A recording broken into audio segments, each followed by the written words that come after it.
Hello, my name is Brother Francisco Whitaker. I'm a Benedictine monk and deacon of St. Vincent Arch Abbey in Latrobe, Pennsylvania, and you are watching The Benedict Project. Today we are going to continue our discussion on what could invalidate a marriage. This is a discussion related to the Canon Law of the Church.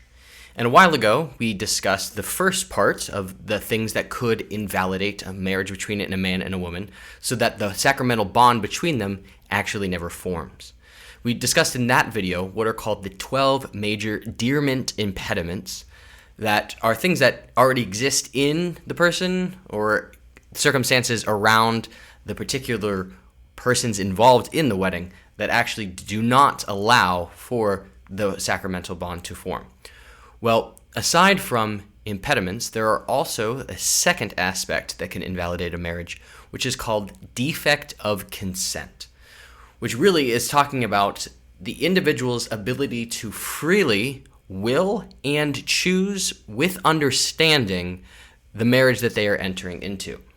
And there are things that need to be understood about consent if someone is seeking an annulment between them and their spouse with the church.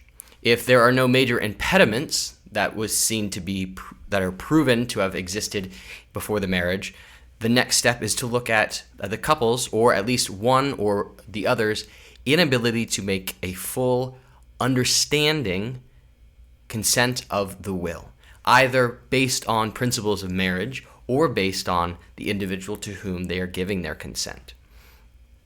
So, what even do we understand as a defect here? Well, as far as consent, defect is subject to the individuals, and it means their incapacity or the incapability to use their mind or will properly towards the end for which they say they are using it. So in this case, to either will fully to enter into the marriage, or to even know what it is into which they're entering, or to know the person, or to will to be with the person to which they are professing their vows. So it can be sometimes difficult to truly affirm or to, say with certainty that there is a defect of a consent in a marriage.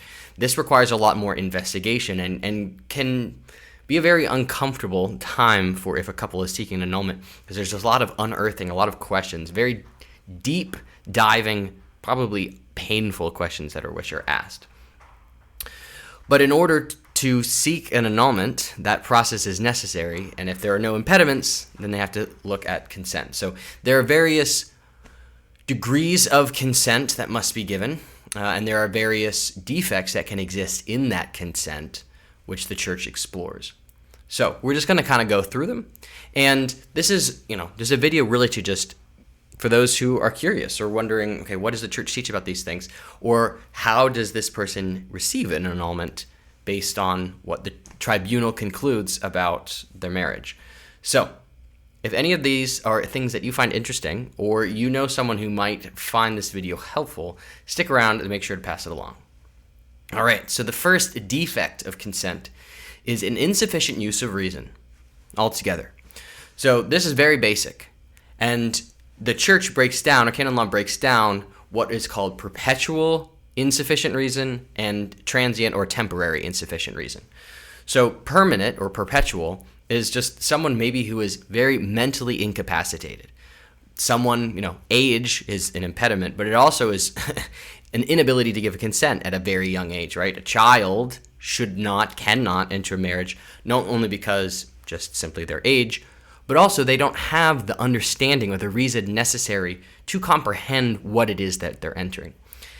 And that extends to people with severe mental handicaps or potential serious brain damage that affects their use of reason. Well, a transient or temporary inability to use reason could be caused by potentially someone being intoxicated or high, so that while normally they would have use of reason, in this particular moment, they don't. So things like Las Vegas weddings, where people go get hammered and then go to a wedding chapel, those consents are not given properly or fully because they're under the influence of something that affects their reason. So the second type of defect of consent is the defect of the discretion of their judgment. And this is a particularly hard one to understand, so we're going to kind of walk through it a little bit. So this applies to people who normally are able to judge a situation reasonably.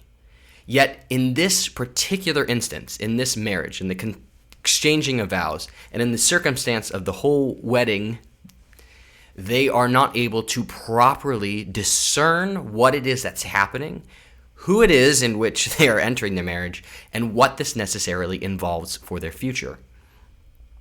So they have to understand what marriage is, that it is a sacrament, that it is a union between the man and a woman. It is indissoluble, which means it cannot be broken.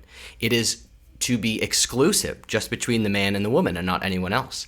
It is geared towards the begetting and education of children for the church and for society. Well, if a person doesn't understand those basic things about marriage and themselves are unable to make a free choice towards those things, if they had known that that's what was involved, we would say they have a defect of discretion of judgment. If they really knew, if they really understood what marriage would involve, they would not have done it. Instead, they go for it thinking that they'll either come to learn it or that it's not that big of a deal and it's just marriage and they already know what's going on. This can be very difficult to discern if this person had a discretion or not in their judgment.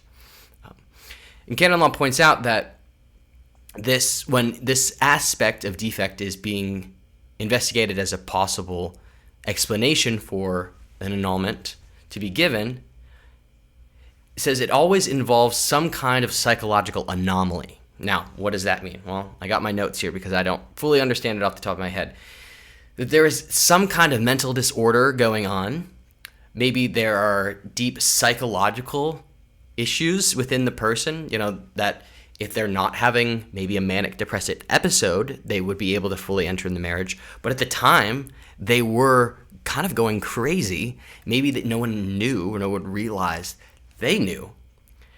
And if we're under such mental stress or mental, anxiety, that those aren't good times to be making decisions. And especially not a decision such as important as marriage.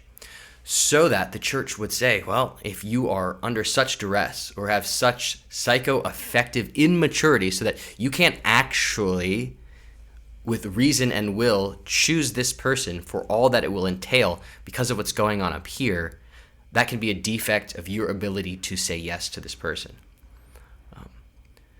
And there has to be a link between their mental disorder and them making their consent. Such that the person had this prior to, not after the fact, prior to them making consent. They knew it was a problem, but they decided to ignore it. And the other person also knew that it was an aspect of the person that they're marrying, and they did nothing about it. So now, examples that are not defects of consent, which is interesting. Just simply not being in psychological equilibrium at the time, right? Sometimes we can be under stress. Most people entering marriage probably aren't actually calm and collected, right? Just because you're nervous, that doesn't mean that you gave a poor consent. You didn't think it through well enough. Well, that's not actually good enough for the church, right? Lack of discretion of, oh, well, maybe I should have thought this out a little bit more, does not equal a lack of discretion of knowing at all what marriage entails. Failure to choose a good spouse. That doesn't invalidate a marriage. You marry someone and you find out later, I really should have thought more about this person. That doesn't necessarily, we'll come down later to something that might sound like this. That doesn't necessarily mean, oh, you didn't choose well enough. You didn't choose properly, or you didn't even choose with consent of the will. That could just mean you have poor judgment at that time, but one that your reason was still present in it. It didn't involve some kind of mental disorder. So that's another defect. The next one is an inability to assume the obligations of marriage due to a psychological issue. So essentially, that the person, though they consent and say, yes, I will, be with you in sickness and health, raise children, be faithful to you, honor you, all of those things, that though they say those things, they're actually themselves physically and mentally incapable of doing it for some reason. That morally, even, they're unable to consent to it. Something about them is not able to actually do what they say they can do. And that must already exist prior to them saying, I do. If after the fact some, grave disturbance comes up, some trauma that it incapacitates them mentally, if that happens after the fact, that doesn't now all of a sudden invalidate the marriage, because at the moment when they said yes, they were able and nothing was stopping them from fulfilling their duties in marriage. An aspect of this is also that maybe they would normally be able to fulfill the marriage obligations. It's just this particular person they're marrying, they cannot. Something about them. Maybe they had a traumatic experience with this person, and kind of in desperation, they choose to marry them anyways. Well, that psychological stress on them might not affect their discretion to choose this person, but it affects their ability to actually live the marriage properly and according to their obligations after the fact. And that issue must exist before the actual giving and exchanging of vows. Another defect of consent is ignorance. Now, that is not just a blatant, if you don't really understand or really know, that you give a free pass. I think this could be an overused excuse for people to try to get out of their marriage in seeking an annulment. It's I didn't really understand. Well, there's probably some truth to that, because catechesis, particularly sacramental catechesis, has been so lacking for such a long period of time, particularly in regards to marriage and the Eucharist, that most people don't actually know what they're doing. But what does Canon Law mean when it says ignorance? It means ignorance of three key aspects of marriage. First, that it is indissoluble, which means that it cannot be broken. Once you enter into the marriage, it is not ever able to be dissolved by the individuals, by the church, or by some civil authority. If one truly enters into a sacramental marriage, it is God who ordains the bond. The church is the witness and is the couple who gives the vows to each other. It is God who creates the bond. And if God, Jesus says, God has joined together, man cannot separate. So if they don't know that marriage is forming a bond, that can be an ignorance that affects consent. Also, that marriage is strictly between a man and a woman. If an individual believes that marriage has a very broad or a very fluid definition, so that it could be between a woman and a woman, a man and a man, two men and one woman, they don't have if they're totally ignorant to the definition, the textbook definition of marriage, as the church teaches, between one man and one woman, that could be a lack of due knowledge, what they should know about marriage, very basic. And they must also know to some extent, it doesn't have to be perfect knowledge or even perfect understanding, they have to know that one of the ends of marriage is procreation of children. They're completely clueless to that idea. And even while they say, yes, I'm open to children, they don't understand that actually means that, provided it's God's will, they are required to bring children into the world and raise them according to the church. They're totally ignorant that children are an aspect of marriage. That might be enough ignorance for the church to grant an annulment in a case. Another defect is a defect in error concerning the individual to whom you are getting married.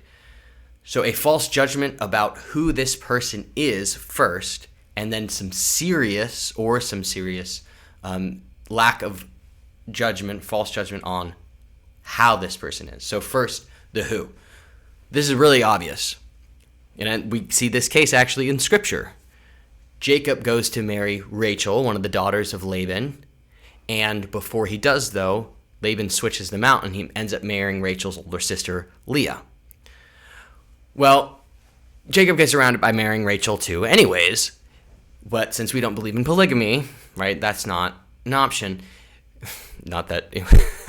Anyways, so if something was to happen that a man or a woman goes into a wedding and they believe they know who it is that they are marrying, and somehow it's not that person, and I don't really know how this would happen, but I'm guessing this existed long before, we have marriage ceremonies the way we do now, that if you believe you're marrying one person and then at the end you find out you've married a completely different individual, well, you did not give your consent to marry that person. You gave your consent to marry the person you thought you were going to be marrying.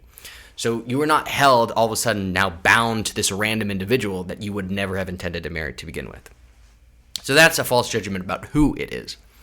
The second can be of the quality of the person. Now, most things or most aspects about the person, if one spouse doesn't know fully the other person well enough, and they come to know things after years of marriage, all of a sudden learning these things doesn't say well, if I had known this about you, I would have never have married you, so now our marriage is invalid. No, that's not true. What it would be qualities of the individual that they purposely try to hide from the other, knowing that if this person knew, they probably wouldn't marry me, or if they did, it would have taken a lot longer or a lot more thought out process before that they would seek to enter into marriage with me.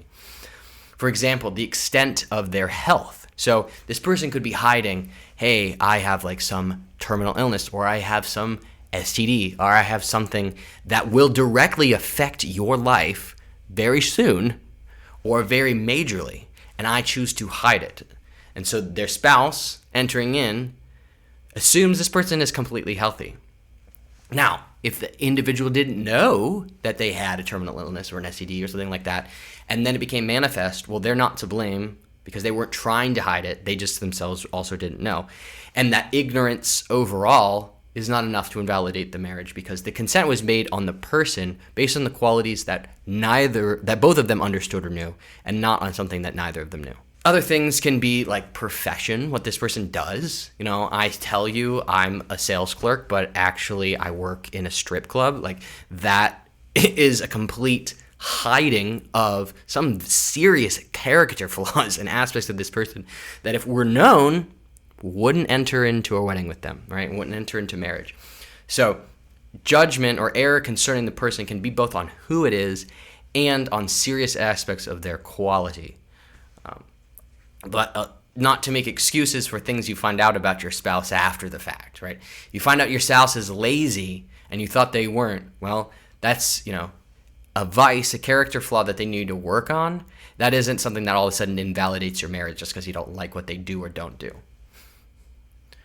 All right, the next defects kind of fall even a little bit more specifically under a defect concerning unity or the indissolubility of marriage, which are defects of the will, the ability to say yes.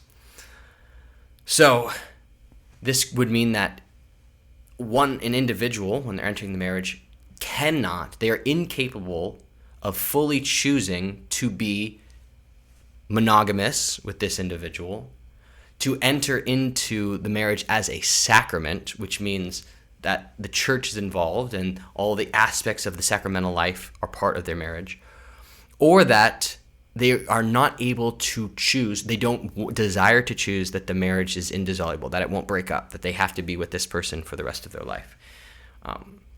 So they don't want to choose any or all of those things. And that means that even if they say yes, in their heart they don't mean it.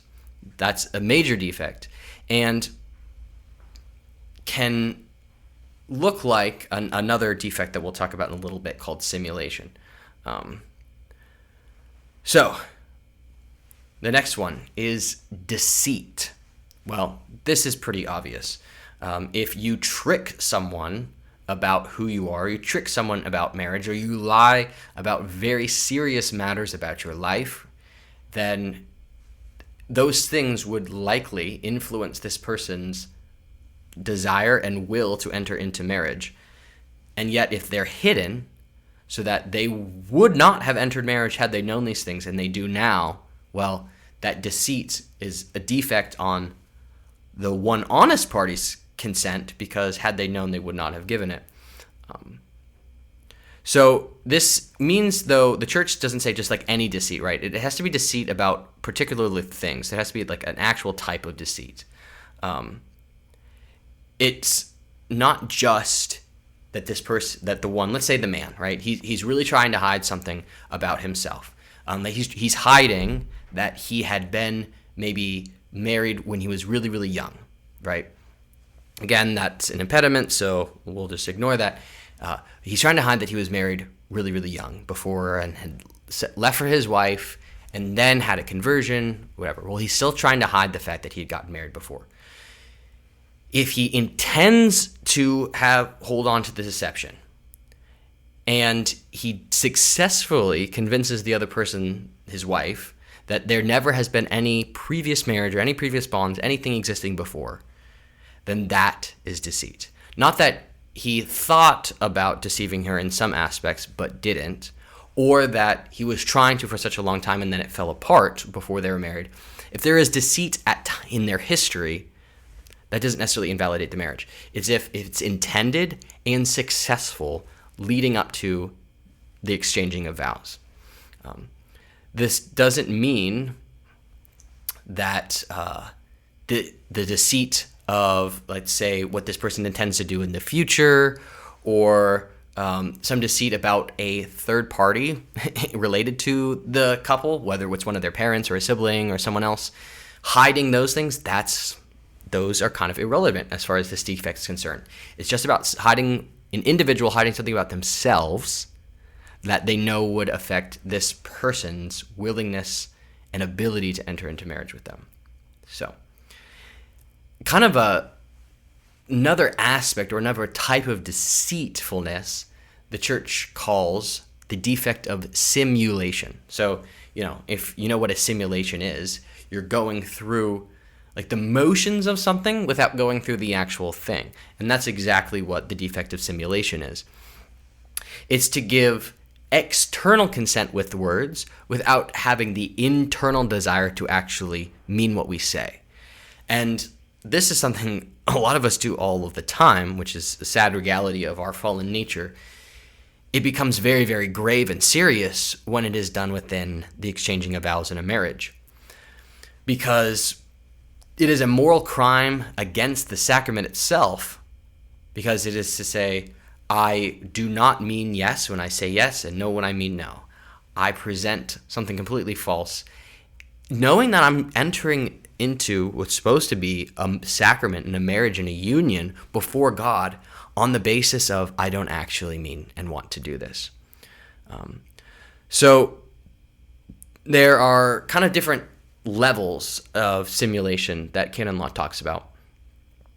So first is that there is no intention to be married at all when the exchanging of vows are given. So one or both parties could be saying, well, I don't really want to have any kind of common life with you. I don't really want to live according to what the church says marriage is. I'm just doing this to like appease my family. None of the things that I actually say do I intend to mean ever. Not just I don't necessarily intend to mean them now. Maybe I will sometime. I never intend to mean them. It's just they mean nothing to me at all. So that's a full defect of simulation. There's also going to be a partial one, which is to say, well, I consent to the fact that I will be with this one person for the rest of my life. I don't consent, though, to having children. That's just something I choose not to do. And unfortunately, that is a simulation that is all too common within marriage, and even in marriage with Catholics. They choose to, yes, I promise to be faithful to you, to live with you, support you, be united with you. That children thing now, because contraception, unfortunately, is such an acceptable aspect of human sexuality, it seems these days, that people don't even think that, oh, well, if I just don't want children, like that's a huge problem in marriage. Well, it's one of the main goods of marriage, union and procreation, and the sacramentality of the bond.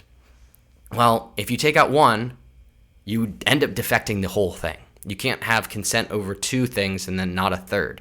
All of them must be fully consented to.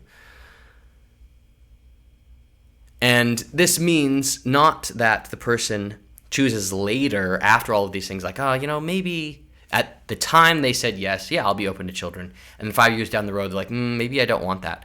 That doesn't all of a sudden invalidate it. You can't retroactively invalidate your marriage. It's at the moment of your choosing to make vows to this person. Do you mean what you say in all regards?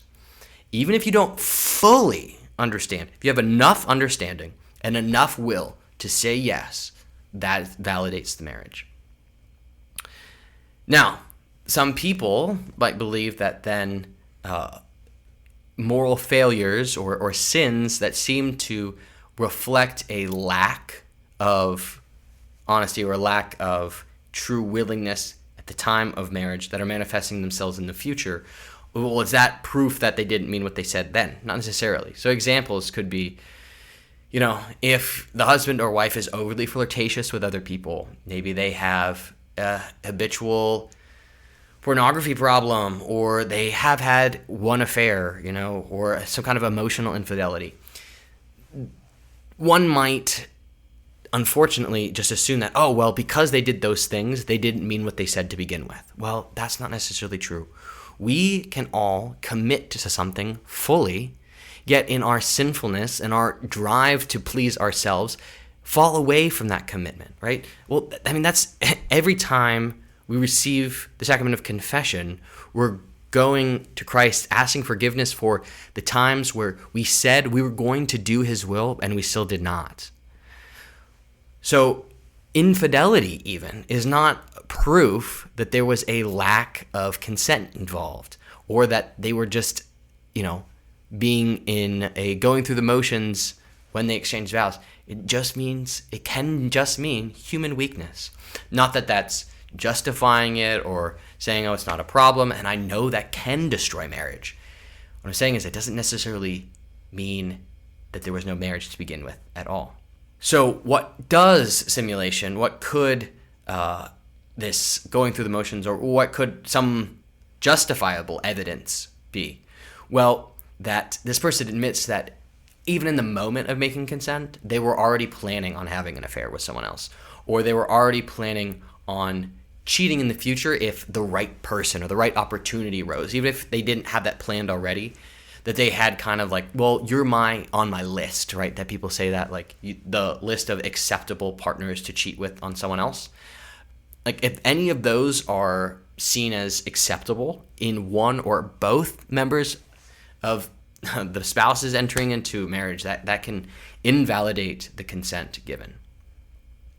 And the last defect of consent is being coerced or being in great fear. This is actually one of the first questions that a priest asks the couple. Do you come here freely of your own choice without coercion? Which means that neither party can force the other into a marriage. And, the idea of shotgun weddings, the bride's father cannot tell the man, you have to marry her, I'll kill you. If they come with anything other than their free choice, if they're coerced, if they're under fear, if they're under a pressure that causes them to choose to marry this person that they would otherwise not, or at least not in the time they did, or not with the lack of understanding that they have at that moment, that it must, or it doesn't necessarily, then that can invalidate the marriage.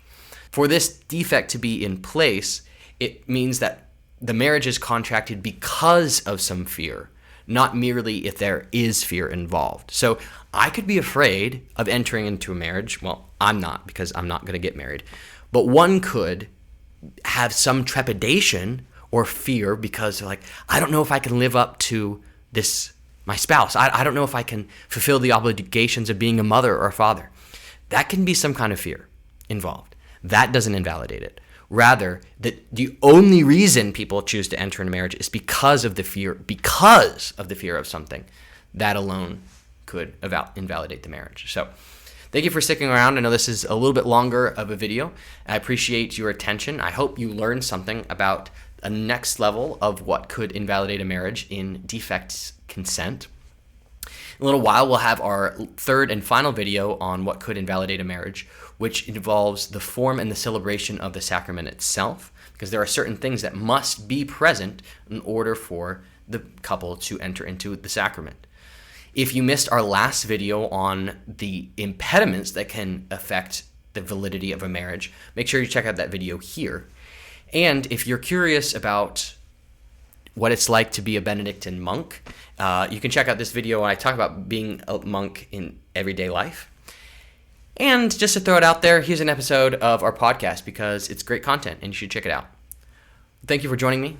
I'm Brother Francisco Whitaker. I hope you have a wonderful and God bless day. Adios.